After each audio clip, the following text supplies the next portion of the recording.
5 کام جن کے کرنے کی اسلام اجازت نہیں دیتا، جو مغربی دنیا سے ہوتا ہوا آج انڈیا پاکستان میں بھی کافی مقبول ہوتا جا رہا ہے۔ یہاں تک کہ دنیا کے بڑے بڑے مشہور افراد بھی خدا کی طرف سے ملنے والے اپنے خوبصورت جسم کو مشینوں کی مدد سے مختلف ڈیزائن کے ٹیٹو بنا کر خراب کر رہے ہیں، اور غیر مسلم تو دور کی بات، یہاں تک کہ آج کے دور میں ہمارے مسلمان بھائی بھی جو سنگنگ کرتے ہیں، ریسلنگ وغیرہ کرتے ہیں، جن کے جیسے کاموں سے جڑے ہوئے ہیں، وہ بھی بڑے شوق سے ٹیٹو بنواتے ہیں، لیکن اسلام نے اس کی اجازت نہیں دی۔ دوسرا کام جس سے نبی کریم صلی اللہ علیہ وسلم نے سختی سے منع فرمایا، وہ ہے cutting eyelashes and eye cross. اسلام نے مسلمانوں کو اپنے جسم کو سنوارنے، صاف ستھرا رکھنے اور خوبصورت رکھنے سے ہرگز نہیں روکا، بلکہ آپ صلی اللہ علیہ وسلم کی تعلیمات سے ہمیں یہ معلوم ہوتا ہے کہ اگر آپ کسی صحابی کی داڑھی یا سر کے بالوں کو بکھرا ہوا دیکھتے تو اسے سنوارنے کا حکم دیتے، لیکن آج کے دور میں چونکہ ہر مرد و زن کی یہی خواہش ہوتی ہے کہ وہ خوبصورت دکھے، لہٰذا اس خوبصورتی کی مگن میں خصوصاً خواتین کو لگتا ہے کہ ان کی پلکوں کے بال اچھے نہیں ہیں، لہٰذا اسی چکر میں اپنے بالوں کو کاٹ کر سیٹ کرواتی ہیں۔ لیکن نبی کریم صلی اللہ علیہ وسلم نے اس کام کو بھی مسلمانوں پر منع فرمایا، کیونکہ ایسے کاموں کا کرنا فطرت میں مداخلت ہے۔ تیسرا کام جس سے منع فرمایا وہ ہے مردوں کے کپڑے پہننا، اور یہ جو عورتیں مردوں کے کپڑے پہنتی ہیں، ماڈرنزم، وومن امپاورمنٹ اینڈ فیمنز، اور پتہ نہیں خدا جانے کن کن ہتھ کنڈوں نے نہ صرف مسلم، غیر مسلم خواتین کا بیڑا غرق کیا ہے، بلکہ آج کل کے دور میں تو مسلم خواتین کو ان ہتھ کنڈوں سے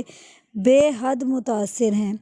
یہاں تک کہ اسلام نے تو یہ سارے حقوق ان کو پہلے دے چکا ہے، لیکن پھر بھی اپنے اندر انسیکیورٹی کے باعث یہ کم عقل خواتین آئے دن اپنے حقوق کے لیے آوازیں بلند کرتی رہتی ہیں،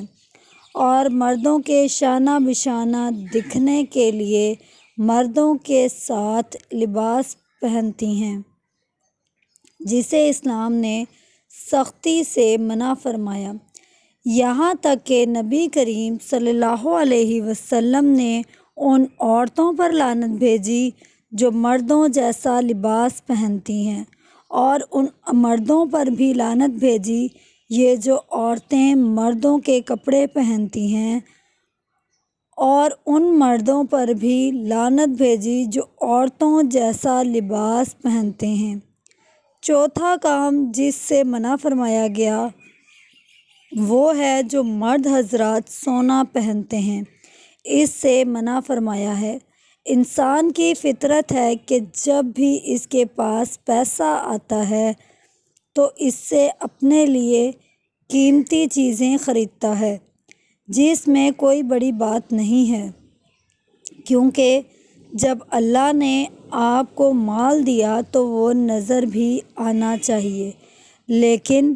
بعض اوقات خاص کر مرد حضرات اس مال کو اپنے جسموں میں سونا پہن کر ظاہر کرتے ہیں، جسے اسلام نے منع فرمایا ہے، کیونکہ سونا میٹل ہوتا ہے اور مرد کا سونے سے زیادہ استعمال عموماً اسے فضول خرچ اور متکبر بنا دیتا ہے، لہٰذا فضول خرچی اور تکبر دونوں ایلیمنٹ اس وقت بڑھ جاتے ہیں جب کوئی مرد سونا پہنتا ہے۔ دوسری طرف چونکہ خواتین کی فطرت میں ہی بناؤ سنگھار ہوتا ہے، اس لیے اسلام میں انہیں سونا پہننے کی آزادی دے رکھی ہے، جبکہ مردوں کو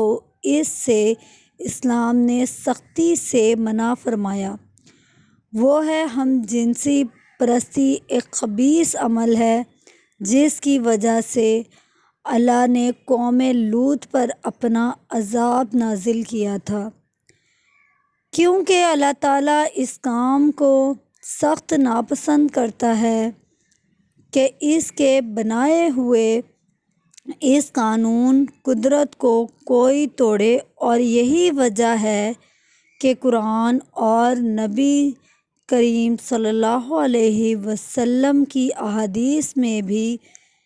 اس کام کو انسانوں پر حرام قرار دیا۔ لیکن افسوس، آج کے دور میں یہ کام نہ صرف غیر مسلم کر رہے ہیں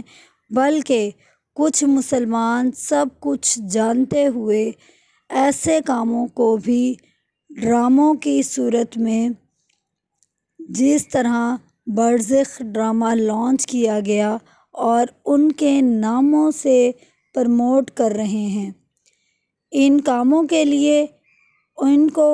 باقاعدہ ہم جنس پرست لوگ جو ہیں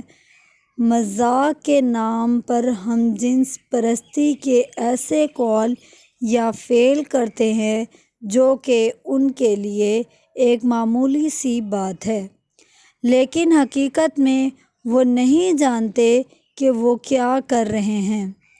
مجھے امید ہے آپ کو اس چھوٹی سی ویڈیو میں بہت ساری نئی معلومات جاننے کو ملی ہوں گی۔ اللہ تعالیٰ مجھے بھی دین اسلام پر چلنے کی توفیق عطا فرمائے، مجھے بھی استقامت عطا فرمائے۔ میرے لیے بھی دعا کیجیے گا۔ اللہ پاک آپ کو جہاں بھی رکھے حفظ و امان میں رکھے، اپنا اور اپنے ساتھ جڑے رشتوں کا خیال رکھیے۔ اللہ حافظ۔